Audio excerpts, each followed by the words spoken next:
All right, welcome back. We are on our second episode of T-scussions. This topic will be game preservation and the morality of piracy. Once again, we have Choka and Eats. Say hello, Choka. Hello, Choka. Say hello, Eats.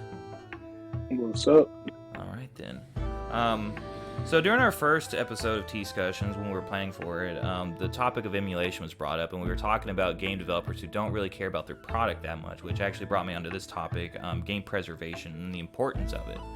So video games have been around, and the first video games, that one's kind of up for debate what the first console is. Everyone says this one, but that one doesn't count.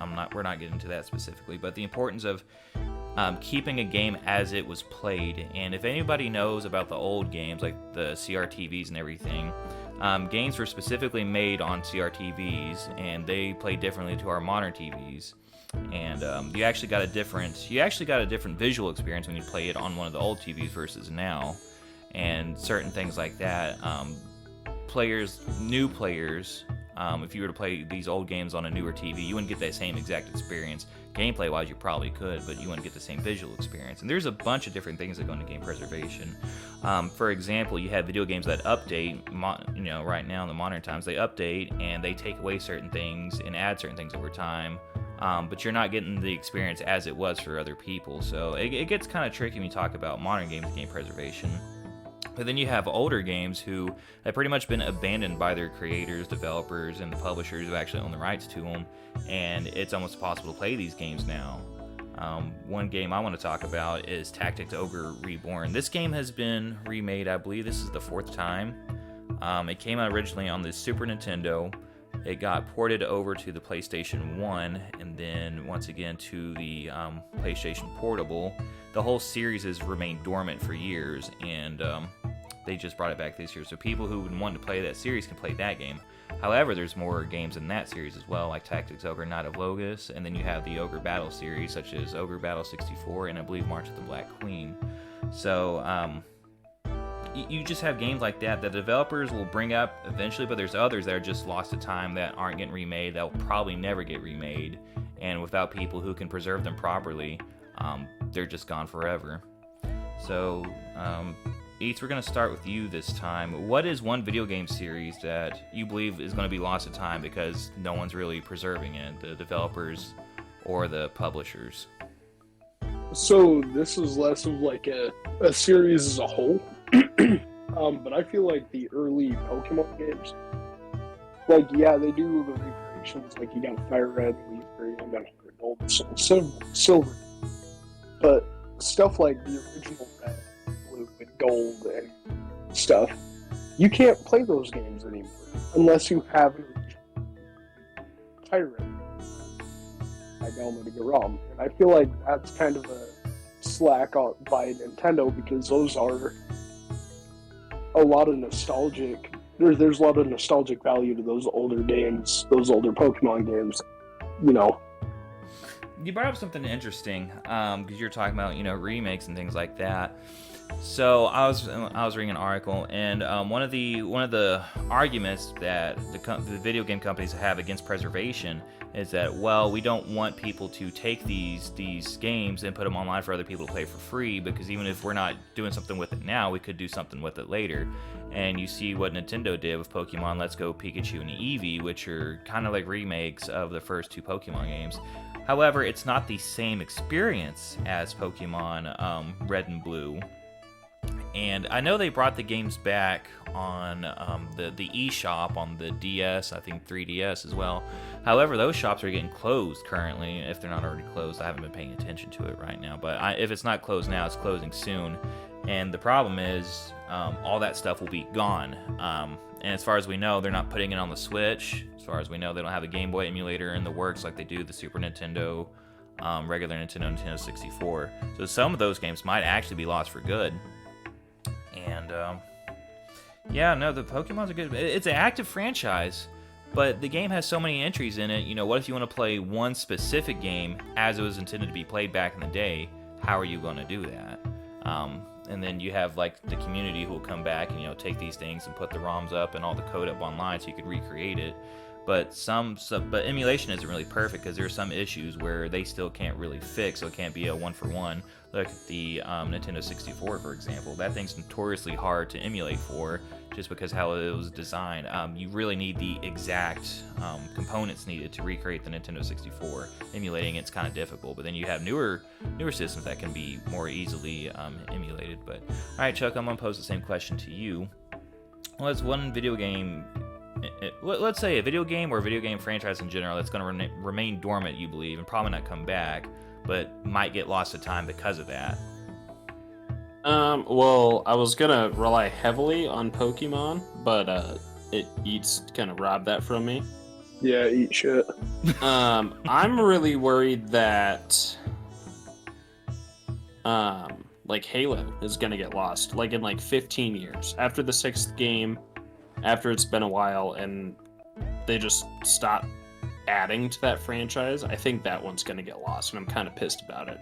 I'm sorry, are you saying the individual like Halo game or the full franchise? I think the full franchise is gonna go under. I'm going to disagree with you there because you have the Master Chief Collection, and they're still adding on to that to this day. So I'm going to disagree with you there. That's a bad take. You have a very bad take. Here, I've got something to kind of add on to that, though. Okay. To what Choka was saying, if that's okay. Yeah, please. Defend me. This isn't so much Halo, but what Choka said kind of reminded me of it. Look at, like, the Elder Scrolls games. You know, they're still making but they are dumbing them down to make them more accessible to more people, which I understand. But I feel like that takes away from the original idea, the core purpose of the original idea for the games. So you're taking the game away, which I feel like is leading back to what we're talking about originally. You know, the game's going to go away because eventually it's going to go so far from its core original values that it will be a different game. Well, when I'm talking about preservation, I'm talking about the games as they were released as is, not the series moving forward. Because games change over time. You know, Elder Scrolls 3 to Skyrim they're similar but completely different in how they are, and like you said, dumbing down. A lot of the mechanics are dumbed down. I love Morrowind, and that's one game they've pretty much abandoned. Yeah, you can re-download it on Xbox and I think on Steam, but they've put so much effort into Skyrim. They've re-released Skyrim how many times now, and Morrowind can't get a fucking remaster for shit. But on that case, if they did remaster Morrowind, I would personally like to see this, that they put some of the mechanics from Skyrim in there to make it like a little bit more accessible.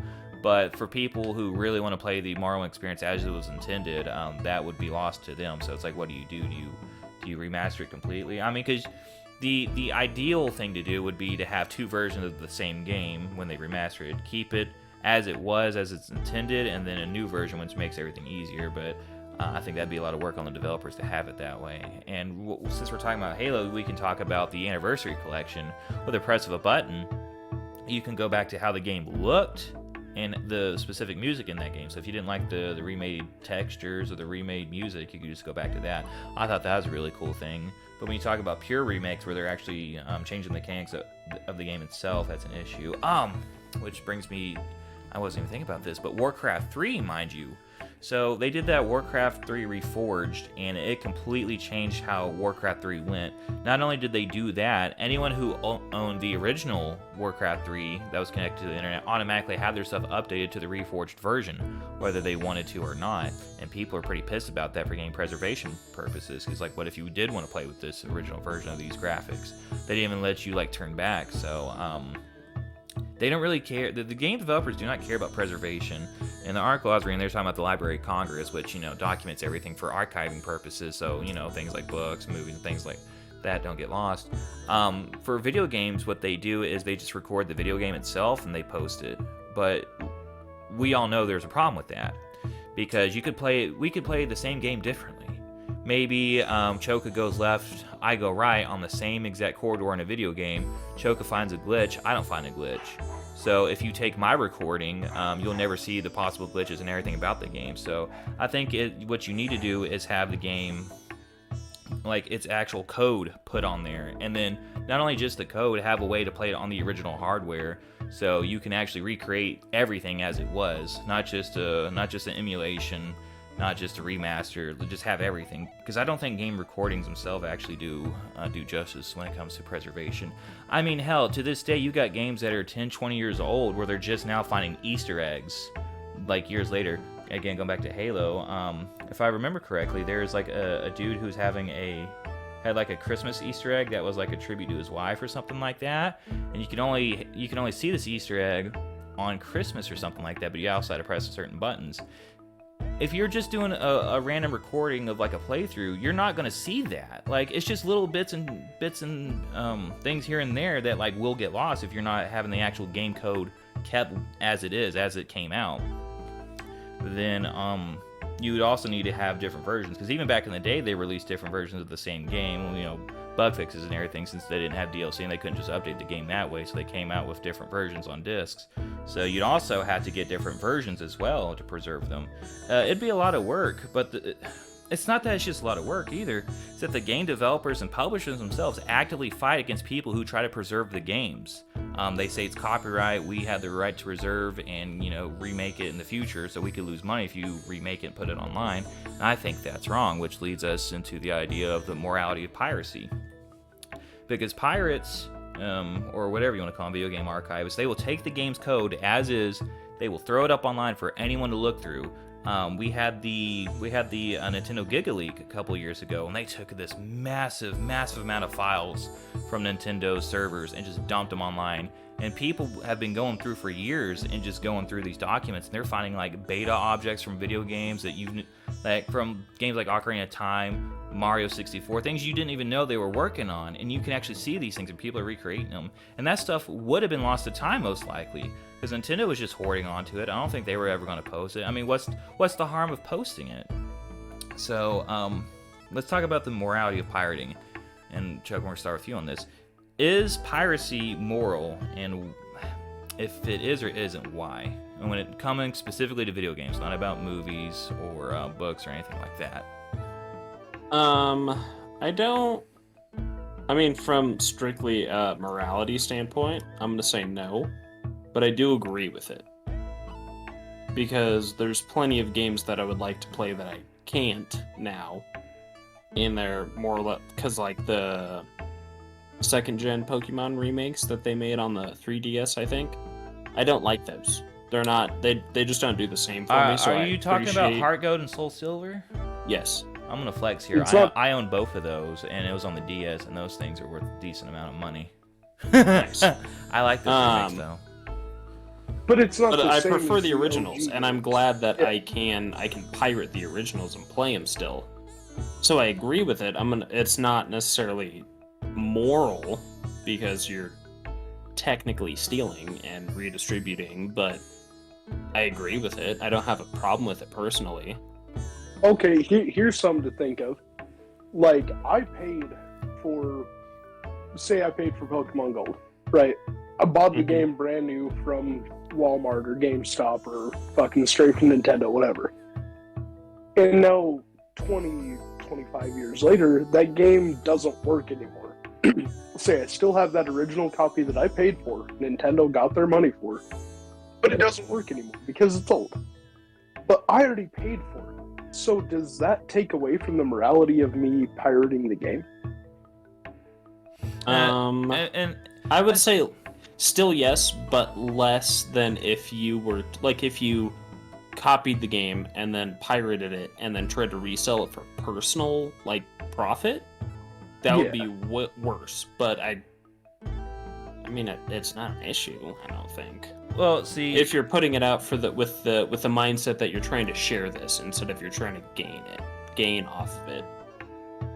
Well, so most video game sites where you download ROMs, other than advertising revenue from the websites, they're not really charging you to download the games. Matter of fact, if they'll charge you for anything, it's what they do is they'll throttle your download speed, and so you can pay to have it sped up.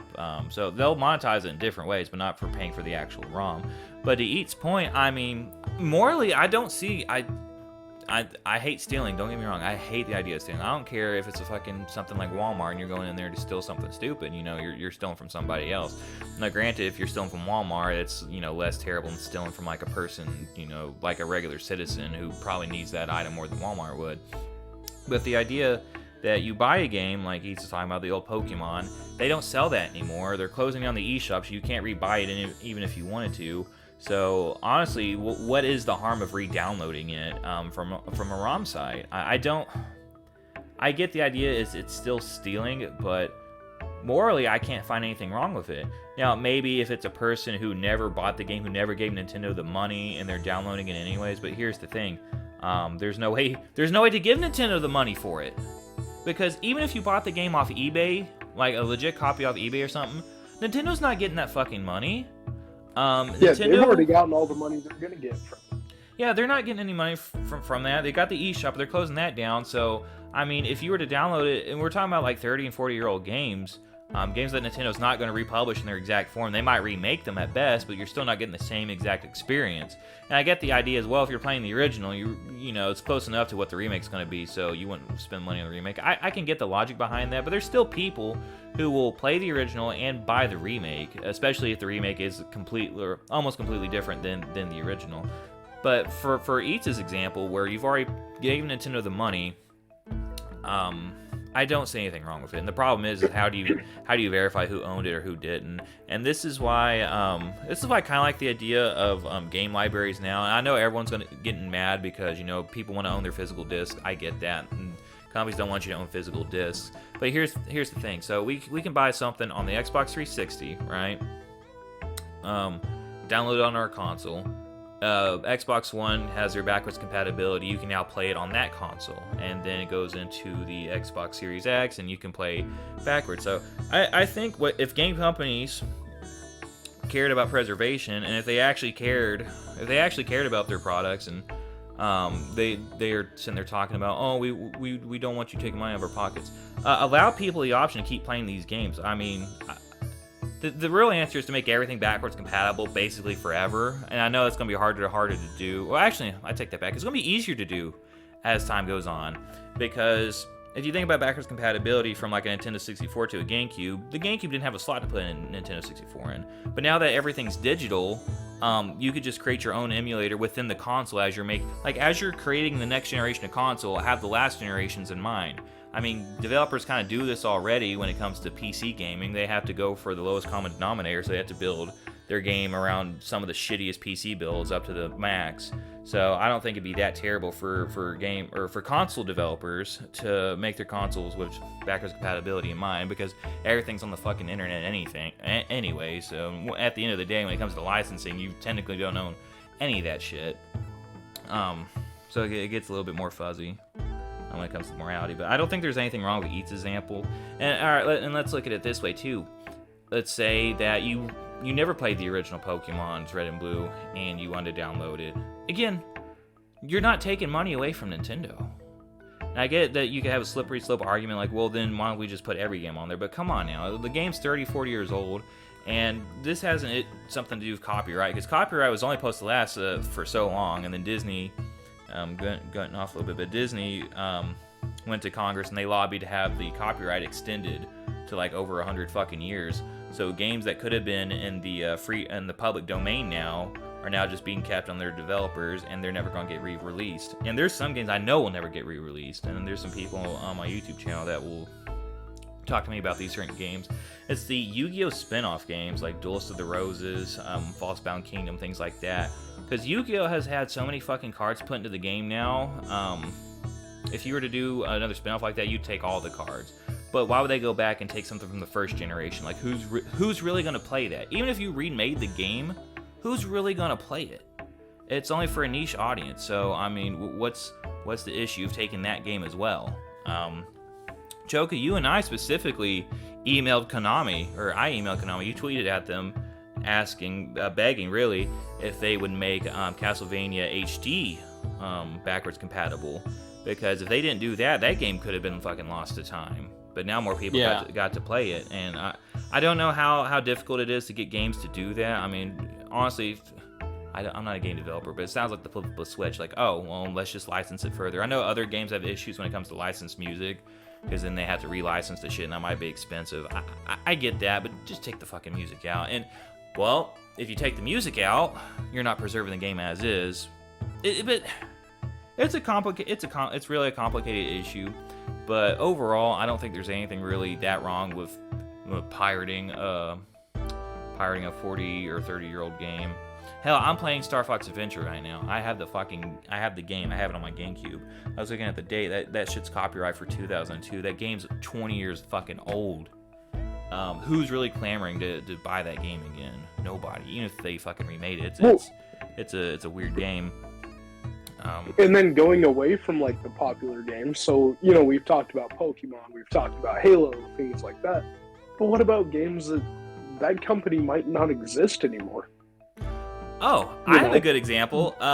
Section 8. Section 8? Yes. You piece of shit. Yes, I was gonna say Section 8. See, I beat you to it. Section 8 Prejudice was a fantastic online game on the 360.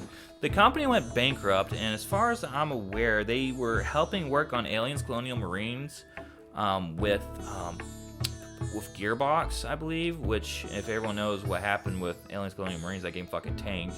And it was shortly after that, Timegate Studios basically went bankrupt. They're still around, but they're more of a shell company. So the game's in copyright hell because no one has the rights to it. The shell company still has the rights to it, but they're just there for God knows what reason. They're never going to re-release the game. They can't remaster the fucking game because they would have to have another studio take it or something like that. They don't have the money for it. And if you were to try to buy the rights from the franchise, who the fuck are you going to talk to? It's a shell company. So that game's lost. That game's lost. It's lost to time. Yeah, and the only way to play that is to hope that somebody has a copy of that game that they have made digital for you to pirate. Yeah, it's actually still downloaded on my 360, but if you were trying to buy the game yourself, it's delisted. And that's another thing. Games could be, look at that fucking PT game, that Silent Hills prototype or thing they were trying to do. That game got delisted. People really hype about that, and no one really has access to it anymore.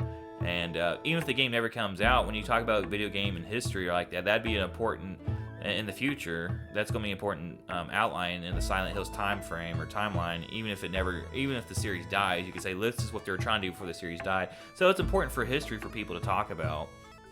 But yeah, no, the more I think about it, the more it irritates me that these games just go away and these companies don't want to do anything with it, but they'll fucking bring the full force of the law after you if you pirate games. Full disclaimer here, I'm not telling anybody, and none of us here are telling people to pirate games because that's illegal. That has bad boy options. And when Eats and Choka are saying they pirated games before, they were just saying it hyperbolically. They didn't do it. They's good boys. These good boys, and they didn't do that. We're talking in hypotheticals here. I would never pirate a game. I love giving my corporate overlord money for nothing. What'd you say, Eats? I said, I don't even have a computer. I don't know how I would pirate games. It's all hypotheticals, man. It's all hypotheticals. We're not saying to go out and do it. We're just saying that, it's kind of stupid that these companies get mad that people do it. It's ridiculous. Well, and there goes our intelligent conversation. So I believe we're going to start wrapping up everything. So, final thoughts on the subject. We'll start with myself. I talk the most here, but I'll say, when it comes to preservation is important.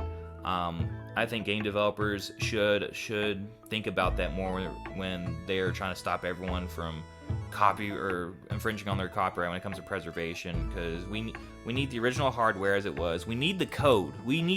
Not just the video, not just it emulated, not just a remake or a remaster. We need the code for the original, so you can see how games are developed and work from there. It's important from a history standpoint. It's important from just the Easter egg hunter standpoint. Talking about the morality of piracy. I don't believe it's super immoral, especially for games that are old as shit. Yeah, maybe new games, let's not pirate those. Let's let them make their money for, 5, 10 years, 20 years. I don't really care. But then once you start hitting 20 years and you're not remaking the game or supporting it at all, yeah, that's then we have a different issue. I mean, hell, we can't pirate fucking Skyrim. There's no reason to ever pirate Skyrim, because in another 3 years they'll come out with a super secret special edition. So there should never be a reason to pirate that game. They're always gonna come out with fucking Skyrim. Apparently, there's 3 things in life: death, taxes, and the remake of Skyrim. So that's where I'm ending my thing on. Choka, what's your final thoughts? I mean, I'm not mad at anyone, obviously, for I am, and now I'm mad at you. Offering pirated games. Oh, never mind. Go ahead. Yeah. No. Yeah. I'm okay with it. I just think morally, definitely, it's wrong. But in certain situations. Yeah, I'm not gonna turn my nose up at a pirated game.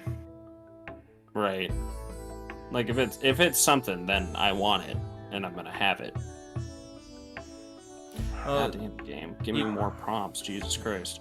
You got things like people who are playing on Twitch and they're playing on emulation, and people go, "Oh, you're playing on an emulated version of that game? Oh god, oh golly, why don't you play the original on the original hardware?" How the fuck am I gonna record a DS game? I don't have the fucking capture card for it, and 2, the capture card for that shit sucks. I'm sorry. Go ahead. People thumb their nose at it. Anyways, I don't know. I'm not mad about it. I appreciate it more in certain circumstances, but I think morally it's still wrong. Yeah. No, it's okay for your opinion to be wrong. That's okay. All right, Eats, you're up. That's fine. I think morally, in a certain sense, it is stealing. But going back to what I said before, if I've already paid for the game, or if that company is now defunct and there's no way for me to acquire the game, or like if I have to pay some dude on eBay $150 to play a Pokemon game and Nintendo's not going to see any of that money, I feel like it's a gray area. It's not a black and white thing whether it's morally good or wrong, and I don't see an issue with it in situations like that. Or if the artist, like that new Harry Potter game come out.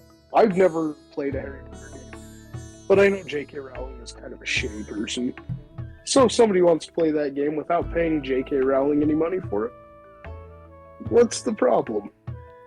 Well, I mean, there's a lot of problem with that. You could separate the art from the artist. We're not going to get into that. We can actually get into it off the recording.